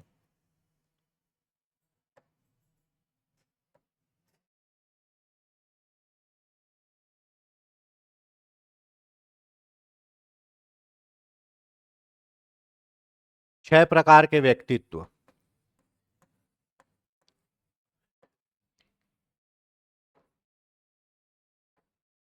बताए हैं। पहला व्यक्तित्व क्या बताया है इन्होंने? पहला बताया है यथार्थवादी। यथार्थवादी, जो चीजें दिखती है सामने, जो चीजें सामने दिखती है और जिस पर हम काम करते हैं वो यथार्थवादी है। तो यथार्थवादी आदमी क्या बनता है? मशीनों से जुड़ा काम। मशीन सामने दिखती है, मशीनों से जुड़ा काम करता है ये। इंजीनियर बन जाएगा, कुछ और बन जाएगा। दूसरा आपका व्यक्तित्व होता है अन्वेषणात्मक। अन्वेषणात्मक व्यक्तित्व, ये आदमी क्या बनेगा? वैज्ञानिक बनेगा। वैज्ञानिक या डॉक्टर, क्यों? ये खोज करता है। वैज्ञानिक डॉक्टर बनेगा ये, है ना। जैसा उसका व्यक्तित्व वैसा उसका काम। तीसरा क्या है? तीसरा है कलात्मक। कलात्मक, ये क्या बनेगा? ये कवि बनेगा। कवि बनेगा, चित्रकार बनेगा, कलाकार बनेगा। चौथा व्यक्तित्व क्या है? चौथा है सामाजिक। सामाजिक, इन लोग क्या करेंगे? दूसरों की सेवा करेंगे। क्या करेंगे? दूसरों की सेवा। जैसे नर्स, शिक्षक। नर्स, शिक्षक। ठीक है। समाज सेवक, एनजीओ वाले। समाज सेवक। तीन। चौथा व्यक्तित्व क्या बताया है? ये उद्यमी, मतलब बिजनेसमैन। उद्यमी, बिजनेसमैन। बिजनेसमैन का इसमें क्या होगा? नेतृत्व करने का गुण होगा। नेतृत्व का गुण होता है। तो इसमें आ जाते हैं बिजनेसमैन, मैनेजर, नेता, है ना। पांचवा क्या होगा? पांचवा आपका होगा, ए सॉरी, छठ, 1 2 3 4 5, छठवा, ये हो गया 5। छठवा क्या होगा? छठवा होगा परंपरागत। परंपरागत,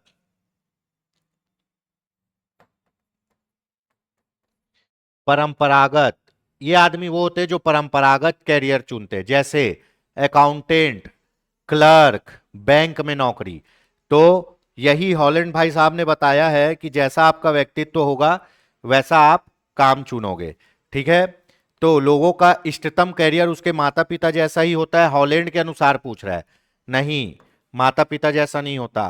कामकाजी लोगों को 6 व्यक्तित्व होते हैं जो 6 कार्य में मिल जाता है। 6 व्यक्तित्व बताया, ये सही होगा। ठीक है, चलो मैकडूगल, मैकडूगल तो 1,00,000% श्योर है आएगा। मैकडूगल ने बालक के 14 मूल प्रकार की प्रवृत्तियां और उनके संवेगों को बताया है। प्रमुख 5, प्रारंभ के 5 क्या होते हैं? देखो, मैकडूगल ने 14 मूल प्रवृत्ति बताई है, मतलब वो काम जो आप करते हो 14 टाइप के। ये मूल प्रवृत्ति याद रखना, मैकडूगल के अनुसार जन्मजात होती है, बचपन से होती है। ठीक है, मैकडूगल ने मूल प्रवृत्ति 14 बताई है, जन्मजात होती है।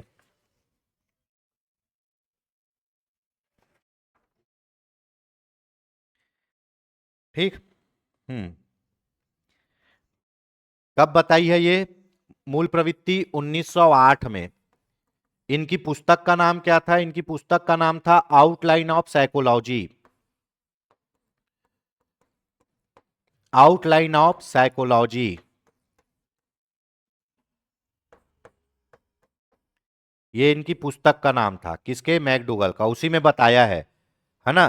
पुस्तक पहले छपी, बाद में सिद्धांत, पहले सिद्धांत बताया, बाद में पुस्तक छपी, ऐसा कुछ है। ठीक है, तो इसमें बताया है। तो 14 मूल प्रवृत्ति बताई है। जो यहां पे दिया हुआ है ये क्या है पता है? ये है संवेग। ये क्या है? संवेग। हर मूल प्रवृत्ति के साथ एक संवेग होता है। और मूल प्रवृत्ति क्या होती है? मूल प्रवृत्ति होती है भावनाएं जो आपके हृदय में जागती है, उसको बोलेंगे मूल प्रवृत्ति। ये संवेग बाहर दिखेगा और मूल प्रवृत्ति अंदर की भावना को बोलते हैं। ठीक है, तो सबसे पहले आता है भय। सबसे पहले क्या आएगा? भय। भय के बाद क्या आएगा? क्रोध। क्रोध के बाद क्या आएगा? घृणा। घृणा के बाद क्या आएगा? वात्सल्य। और वात्सल्य के बाद क्या आएगा? कष्ट। ठीक है, तो इस अनुसार से सबसे पहले क्या आएगा आपका? सबसे पहले आएगा ई, है ना? ई के बाद बी, क्रोध। बी के बाद आपका सी, क्या? घृणा। सी के बाद वात्सल्य। वात्सल्य के बाद कष्ट। अब इनकी मूल प्रवृत्ति भी बता देता हूं। वात्सल्य मतलब शिशु प्रेम। जब शिशु प्रेम की भावना आएगी तब वात्सल्य आएगा। शिशु प्रेम, शिशु सुरक्षा, ये भावना है। क्रोध कब आएगा? क्रोध आएगा आपके अंदर जब आपके अंदर युयुत्सा होगी, युयुत्सा की भावना, है ना? घृणा कब आएगा? घृणा आएगा जब आपके अंदर निवृत्ति की भावना, कहीं से भागना। कष्ट कब आएगा? कष्ट आएगा जब आप शरणागत हो जाओगे। शरणागत मतलब आप बहुत ज्यादा दीन दुखी अपने आप को फील कर रहे हो, तब आप क्या होगे? कष्ट में रहोगे, शरणागत की भावना रहेगी दिल में। भय कब आएगा? भय आएगा जब पलायन, जब आपके दिल में लगेगा मैं भाग जाऊं, तभी आप डरोगे। ठीक है, तो जब आप बोलोगे, सबसे पहली भावना क्या है? भय। जब आपके अंदर फीलिंग आएगा भागू क्या रे भागू, तभी भय लगेगा और भागोगे। उसके बाद आएगा क्रोध। क्रोध जब युद्ध, युयुत्सा, युद्ध लड़ने के लिए, तो गुस्सा आएगा, क्रोध। तीसरा आएगा निवृत्ति, छी भागू यहां से, तब घृणा। चौथा आएगा जब अपने बच्चे की सुरक्षा करोगे, वात्सल्य। पांचवा आएगा जब आप एकदम दीन दुखी, कष्ट, शरणागत, मेरे को कोई बचा लो, तब आप कष्ट में रहोगे। ठीक है, तो इस अनुसार ऑप्शन क्या होगा? Option B. ठीक, देखो भाव, ये अब इसको अरेंज करने आ गया। 14 मूल प्रवृत्ति है, हर मूल प्रवृत्ति के साथ एक भावना, एक संवेग है। द्रववाचक संज्ञा, हिंदी चालू हो गया। द्रववाचक संज्ञा के उदाहरण है। द्रव मतलब आपका मटेरियल, है ना? तो पानी है और सोना है, पानी है और सोना है, ये द्रववाचक संज्ञा है दोनों। गाय क्या है? गाय जातिवाचक है। ठीक है, चलो तो ऑप्शन क्या होगा इसका? पानी और सोना। ऑप्शन होगा ऑप्शन बी और डी, बी और डी। ठीक है, आंखें बंद करना मुहावरे का क्या अर्थ होता है जी? आंखें बंद करना, नींद आई तो आंखें बंद करना नहीं, जानबूझकर अनदेखा कर लेना। अनदेखा करना मतलब आपके सामने कुछ गलत हो रहा है और आप उसको जानबूझ के अनदेखा कर रहे हो, तो मैं क्या बोलूंगा कि भैया वहां पे किसी का मर्डर हो रहा था और दीपक सर देख के आंख बंद कर लिए, है ना? मतलब अनदेखा करना, जानबूझकर अनदेखा करना। अगला क्वेश्चन, तत्सम। तत्सम क्या होता है? संस्कृत के शब्द।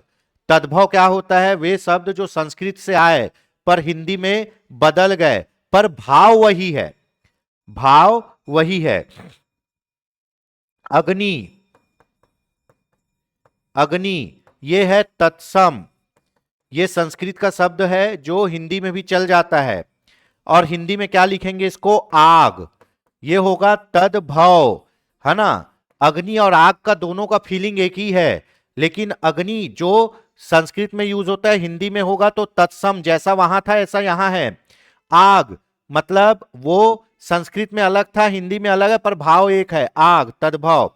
तो तत्सम का शाब्दिक, तत्सम संस्कृत के वे शुद्ध, हाँ शुद्ध शब्द होते हैं। तत्सम संस्कृत के शुद्ध शब्द होते हैं जिन्हें हिंदी में मूल रूप से स्वीकार किया गया है। ठीक है, संस्कृत के दो जो शब्द डायरेक्ट हिंदी में चलते हैं बिना बदले उसको तत्सम। तत्सम का शाब्दिक अर्थ ही होता है अनेक समान या ज्यो का त्यो। ये भी सही है, ए और सही है और कारण भी सही है। ठीक है, अगला क्वेश्चन, किसी साधारण वाक्य में सही क्रम क्या होगा? है ना, वाक्य में आपको पता है क्या? कर्ता, कर्म, क्रिया, सहायक क्रिया। ठीक है, तो इस अनुसार आप जोड़ लो। अंग्रेजी में क्या होता है? कर्ता, क्रिया और कर्म। ठीक है, हिंदी में कर्ता, कर्म, क्रिया, और इंग्लिश में कर्ता, क्रिया, कर्म। हिंदी में आप लिखोगे राम पत्र लिखता है, लिखना क्रिया, पत्र कर्म, राम करता। अंग्रेजी में लिखोगे Ram write letter, Ram subject, letter कर्म, राइट क्रिया। ठीक है, तो चलो अब इसमें जोड़ते हैं। क्या होगा? कर्ता, कर्म, क्रिया, फिर सहायक क्रिया। कर्ता, कर्म, क्रिया, फिर सहायक क्रिया। Option B. क्या होगा? Option B. ठीक है, ये नहीं है ना, ये लास्ट वाला ये नहीं है, ऐसे सहायक क्रिया है ये। ठीक, चलो ये क्वेश्चन अभी ज्यादा आ रहा है भैया, विराम चिन्हों के, हिंदी के चिन्हों से भी क्वेश्चन आ रहा है। ऐसे क्वेश्चन में अगर ना पता रहे तो देखिए कि आपने जिंदगी में यथार्थ में क्या किया है। सबसे पहले आप कोई वाक्य चालू करते हैं तो यहां लिखते हैं क्या? प्रस्तावना, है ना, और ये बिंदी लगा देते हैं। तो सबसे पहले इसका उपयोग, और आपको पता है सबसे आखिरी में पूर्ण विराम। ठीक है, पूर्ण विराम के आगे क्या रहेगा? अर्ध विराम, और अर्ध विराम से भी छोटा अल्प विराम, और उससे भी छोटा उप विराम। तो ये पहले नंबर पर आएगा, ये चौथे नंबर पर आएगा, तीसरे पे आएगा, दूसरे पे आएगा। ठीक है, तो सी, सी के बाद ए के बाद बी और डी। ठीक है, ऑप्शन बी। ठीक, चलिए आगे बढ़ते हैं। हिंदी भाषा में वर्णों की कुल संख्या कितनी है? नॉर्मल सा क्वेश्चन है, पूछ देता है कई बार, अच्छा मूड रहे। तो हिंदी भाषा में वर्णों की संख्या 12 है ना। स्वर कितने हैं? स्वर उच्चारण के आधार पर 11 हैं। 2 आगत स्वर, है ना, ये हो गए 13। 25 स्पर्श व्यंजन, 4 आपका 25 स्पर्श व्यंजन, 4 आपका होगा अंतस्थ, 4 उष्मीय, 2 द्विगुण व्यंजन, जोड़ लो।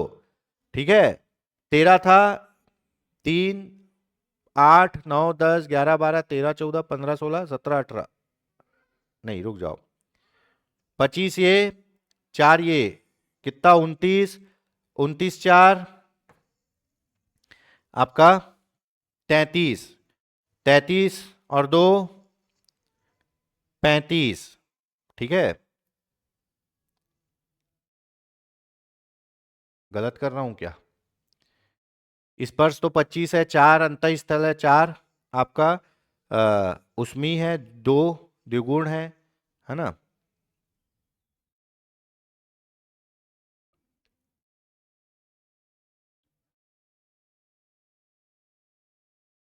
छूट रहा है कुछ, देखते हैं। ठीक,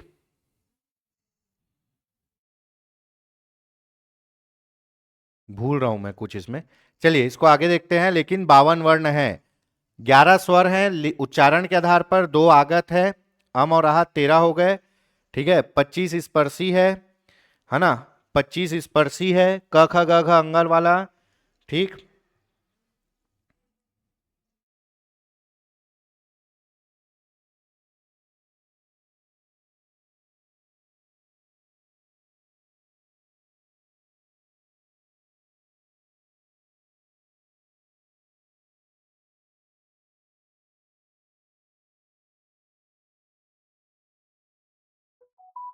हम्म, चलो हो गया। संयुक्त व्यंजन 4 है ना, 13 स्वर, 25 स्पर्शी, 4 अंतस्थ, 4 उष्मीय, 4 संयुक्त, 2 द्विगुण, हो गया 52। ठीक है, चलिए अपन भूल गए थे संयुक्त को। गिरोह शब्द किसका उदाहरण है? गिरोह, है ना भैया, गिरोह मतलब समूह है एक आदमियों का, तो ये क्या होगा? समूहवाचक संज्ञा। ठीक है, जोड़ी बनाइए। देखो, गंगा को बोलते हैं भागीरथी, तालाब को बोलते हैं पुष्कर, कोयल को बोलते हैं श्यामा, सूर्य, कहाँ गया श्यामा, हाँ कोयल को बोलते हैं श्यामा, सूर्य को पतंग। ठीक है, सूर्य पतंग, कोयल श्यामा, तालाब पुष्कर, गंगा भागीरथी। इस अनुसार ऑप्शन क्या होगा? Option C. ठीक है, ये सब आए हुए क्वेश्चन है व्यापम में। हिंदी भाषा में लिंगों की संख्या कितनी है?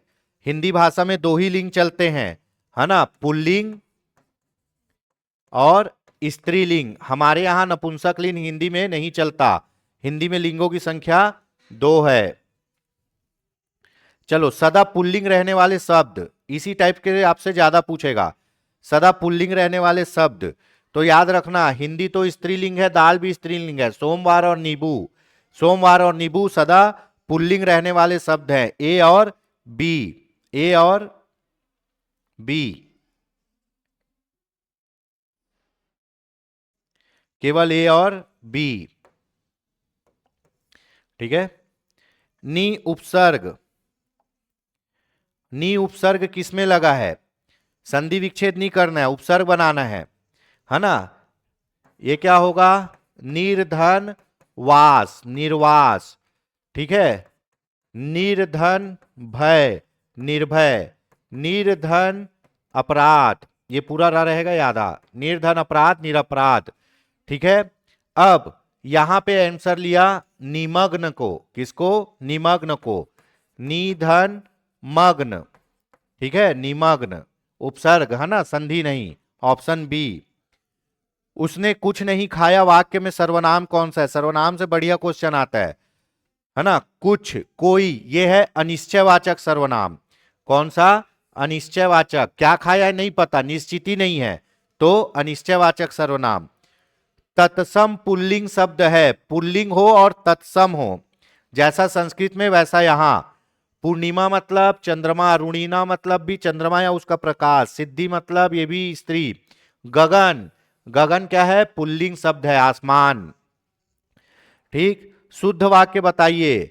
वह गीत की 2-4 लड़ियां, गीत की लड़ियां नहीं होती, गीत की होती पंक्तियां, गलत हो गया। कई रेलवे के कर्मचारियों की गिरफ्तारियां हुई, गिरफ्तारियां क्यों होंगे भैया? कई रेलवे के कर्मचारियों की गिरफ्तारी हुई होगी, तो यह भी गलत हो गया। अगला क्या है? इस समय आपकी अवस्था 40 वर्ष है। अवस्था 40 वर्ष नहीं होता, उम्र 40 वर्ष होता है। बंदूक एक बहुत ही उपयोगी शस्त्र है, यह सही है। क्यों? क्योंकि बंदूक को हाथ से पकड़ के मारते हैं, इसीलिए वो शस्त्र है। जिसको फेंक के मारते हैं वो अस्त्र है। Option B. अगला क्वेश्चन, गुणवाचक विशेषण, गुणवाचक विशेषण कौन सा है जो गुण बताए? तो आपको पता है कि दूना ये आवृत्तिवाचक है, दुगना चौगुना आवृत्ति। 2 सेर घी, है ना, ये क्या है आपका मात्रा, मात्रा। पौना ये भी मात्रा है, ठीक है। विशेषण क्या है, गुणवाचक। प्राचीन, नया, पतला, दुबला, गोरा, काला, अमीर, गरीब, ये गुणवाचक विशेषण है। रूढ़ शब्द, रूढ़ शब्द वो होते हैं जिनको तोड़ा नहीं जा सकता, बेसिक शब्द होते हैं, रूढ़ शब्द से ही बाकी शब्द बनेंगे। अभिमान को अभी धन मान तोड़ दिए, प्रसिद्ध को प्रधन सिद्ध, विनाश को विधन नाश। अब नाक को जोड़ो, ना धन क, कोई अर्थ निकला क्या, नहीं, तो नाक क्या है, रूढ़ शब्द। योजक चिन्ह, योजक चिन्ह का प्रयोग कहां हुआ है, योजक चिन्ह देखो यहां हुआ है प्रश्नवाचक, यहां हुआ है इन्वर्टेड कॉमा, यहां हुआ है विस्मयादि बोधक, और योजक चिन्ह कहां, माता पिता। कौन सा समास है, द्वंद्व समास। कौन सा, द्वंद्व समास है, माता पिता, योजक चिन्ह। ठीक, अगला क्वेश्चन, अशुद्ध वाक्य क्या है, अशुद्ध वाक्य चुनो। एक एक कर सभी मर गए, शुद्ध है। शब्द केवल संकेत मात्र है, शुद्ध है। चरखा चलाना चाहिए, शुद्ध है। शिवाजी की काफी धाक नहीं होती, शिवाजी की बड़ी धाक होगी, काफी ना धाक नहीं होगी, बड़ी धाक होगी, बहुत धाक होगी। तो गलत क्या है, ऑप्शन डी। अगला क्वेश्चन, संख्यावाचक विशेषण। संख्यावाचक विशेषण में देखिए वर्तमान कालवाचक, है ना, चौड़ा आकार, पिछला, अगला पिछला। संख्यावाचक क्या होगा, चौगुना, 4 गुना। शुद्ध शब्द है, शब्द कौन सा शुद्ध है, दीर्घत्वता नहीं होता, दीर्घ होता है। कौशलता नहीं होता, कौशल होता है। मौनता नहीं होता, मौन होता है। पर सौंदर्य होता है, इसलिए शुद्ध शब्द सौंदर्य है। बिजली के पर्यायवाची शब्द, ये तो बहुत पूछता है, आता भी है। बिजली के पर्यायवाची शब्द बताइए। चंचला मतलब बिजली, तड़ित, तड़ित मतलब तड़ित चालक, बिजली। दामनी मतलब बिजली, है ना, बिजली के पर्यायवाची शब्द। कनक मतलब होता है सोना, धतूरा, गेहूं, ये सब कनक के उदाहरण हैं। कनक कनक ते सौगुनी मादकता अधिकाय, ई पाए बौराय जन, ई खाए बौराए। तो भैया ये है ए बी और डी, ए बी और डी, ऑप्शन डी।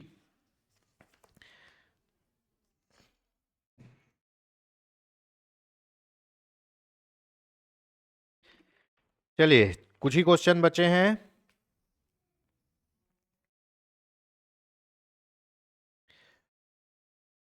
उक्त शब्द निष्कपट में किस संधि का उदाहरण है।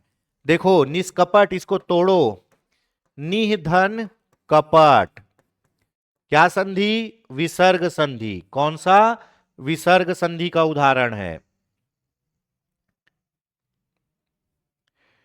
अली के अनेकार्थी शब्द हैं, अली, ये अभी का आमीन पटवारी के क्वेश्चन है। अली, अली मतलब होता है आपका, अली मतलब होता है भौरा, ये हम पढ़ाए थे, भौरा, सखी, सखी, है ना, कोयल, ठीक है, मदिरा, ये सब अली के पर्यायवाची होते हैं। तो क्या होगा, भौरा, कोयल, सखी, मदिरा। ए और डी, ए और डी, आमीन पटवारी का क्वेश्चन है ये। परिनिष्ठित भाषा व्याकरण से नियंत्रित होती है, बिल्कुल सही। परिनिष्ठित भाषा का प्रयोग शिक्षा, शासन और साहित्य में होता है, बिल्कुल सही। देखो एक होता है बोली, बोली, बोली का व्याकरण नहीं होता, बोली का व्याकरण नहीं होता। एक होता है भाषा, शॉर्ट में बता रहा हूं, भाषा का व्याकरण होता है। छत्तीसगढ़ी क्या है, बोली है। हिंदी क्या है, भाषा है। छत्तीसगढ़ी को अभी भाषा का दर्जा नहीं मिला है। एक होगा परिनिष्ठित भाषा, जब भाषा व्याकरण के साथ और ज्यादा पॉपुलर हो जाए, उसमें साहित्य रचना बड़ी बड़ी हो जाए, सरकार चले, तो उसको बोलते हैं परिनिष्ठित मतलब सम्मानी भाषा। Option A. निम्नलिखित शब्दों को सही क्रम में रखकर मुहावरा बनाएं। ठीक है, सही क्रम में रखकर मुहावरा बनाएं। क्या है? उल्लू अपना सीधा करना, अपना उल्लू सीधा करना। तो अपना उल्लू सीधा करना, करना डी सबसे आखिरी में, बी अपना, ठीक है, बी अपना, उल्लू, फिर सीधा, फिर करना। Option B.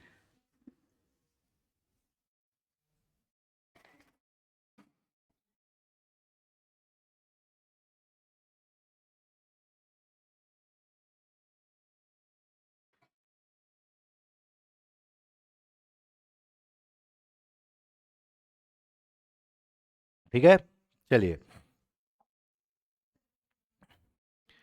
अनिश्चयवाचक सर्वनाम जो निश्चित नहीं है। जित्तू, चलो करो, बंद हो गया, थोड़ा सा ही बचा है ना, वो चालू है ना रिकॉर्डिंग?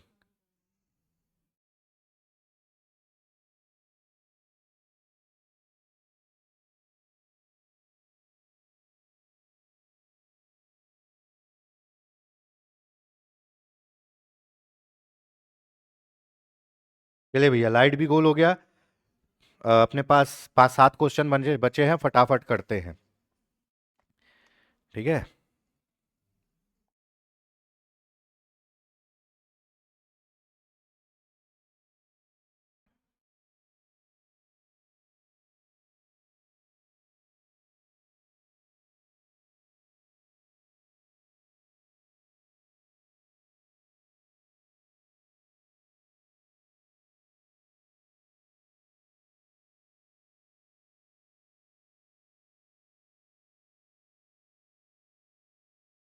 ये भी हो गया, परिनिष्ठित भाषा भी हो गया, अपना उल्लू सीधा करना भी हो गया।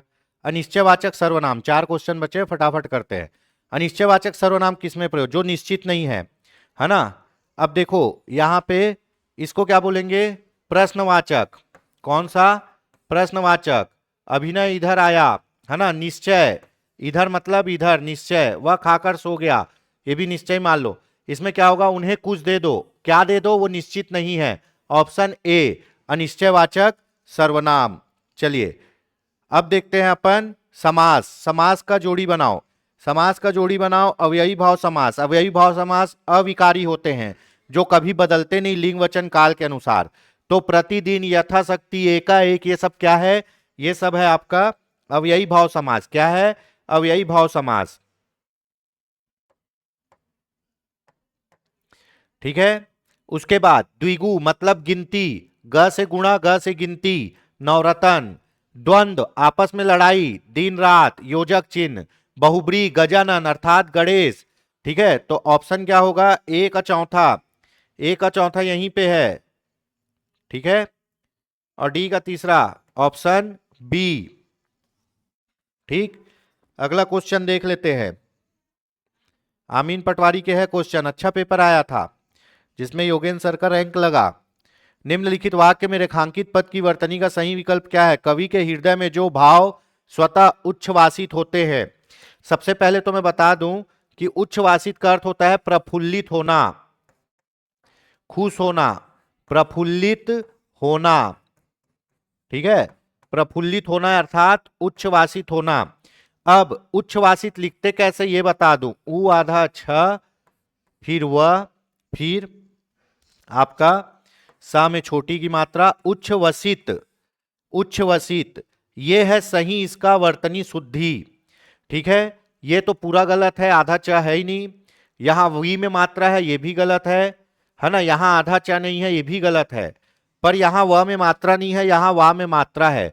ये सबसे नियर अबाउट था, इसलिए इसको आंसर लिया गया। शायद विलोपित हो गया होगा, देख लीजिएगा, है ना। उच्छ्वसित होता है, उच्छ्वासित नहीं होता, उच्छ्वसित। जिसका अर्थ होता है प्रफुल्लित होना।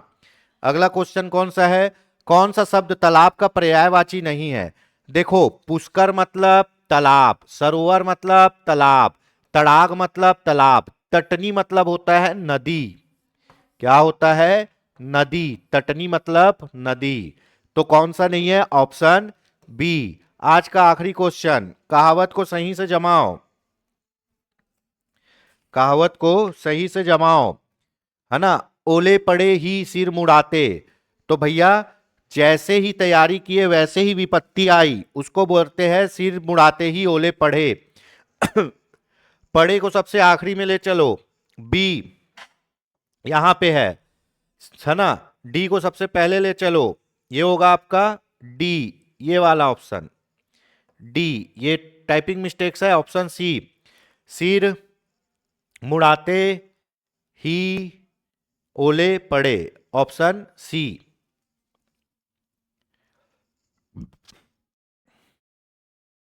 ठीक है, चलिए ये आपके 60 क्वेश्चन हो गए, PYQ थे पूरे।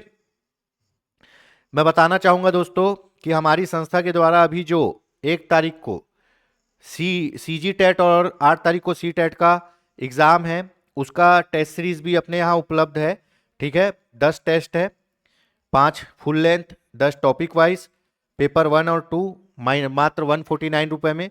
और जैसा कि मुख्यमंत्री जी का भी एक मीटिंग हुआ शिक्षा विभाग के साथ, और ये निर्देश दिया गया कि फरवरी में जल्द से जल्द नोटिस निकालना है किसका, 5,000 शिक्षक भर्ती का।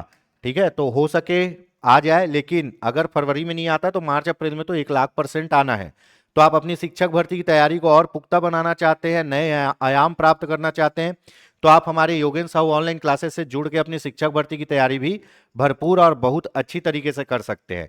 दोस्तों मैं बताना चाहूंगा, अभी सब इंस्पेक्टर का नापजोक चल रहा है, उसके बाद प्री का एग्जाम होगा। सब इंस्पेक्टर प्री की भी हमारी संस्था के द्वारा क्लास चलाई जा रही है, आप उसमें भी हमसे जुड़ सकते हैं। आप देखिए दोस्तों, करना मैटर करता है, उससे ज्यादा मैटर करता है सही तरीके से करना। अगर आप अपनी तैयारी को पुख्ता करना चाहते हैं, हमसे जुड़ना चाहते हैं, तो हमारे नंबर क्या 8770123687 पर संपर्क करिए और कोर्स के बारे में जानकारी प्राप्त कर सकते हैं। ठीक है, आज के लिए इतना ही। जय हिंद, जय भारत, जय छत्तीसगढ़। कमेंट करके बताइएगा कि कैसा लगा आपको आज का ये क्लास। चैनल को सब्सक्राइब करिएगा, वीडियो को लाइक करिएगा और बने रहिएगा योगेंद्र साहू ऑनलाइन क्लासेस के साथ। जय हिंद, जय भारत, जय छत्तीसगढ़।